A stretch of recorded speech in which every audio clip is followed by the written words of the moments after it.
വന്നിട്ടുള്ളത് ലോധ ഡെവലപ്പേഴ്സിനെ സംബന്ധിച്ചിടത്തോളമാണ്. ഏകദേശം ഒരു 30,000 കോടിയുടെ വലിയ ഒരു MOU തന്നെ കമ്പനി മഹാരാഷ്ട്ര സർക്കാരുമായിട്ട് ഒപ്പിട്ടിരിക്കുന്നു.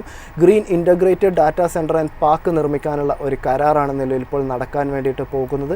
വലിയ രീതിയിലുള്ള ഒരു നിർമ്മാണ പ്രവർത്തനം തന്നെയാണ് ഈ ഒരു പദ്ധതിയുടെ ഭാഗമായിട്ട് ഉണ്ടാവുക എന്നുള്ള റിപ്പോർട്ടുകളും മറ്റൊക്കെയാണ് ലഭ്യമായിട്ടുള്ളത്. നിലവിൽ ഈ ഒരു വാർത്തയെ തുടർന്നിട്ട് നോക്കുകയാണെങ്കിൽ ലോധ ഡെവലപ്പേഴ്സിൻ്റെ ഒരു ടെക്നിക്കൽ വശം എന്തൊക്കെയാണ് സൂചിപ്പിക്കുന്നത്?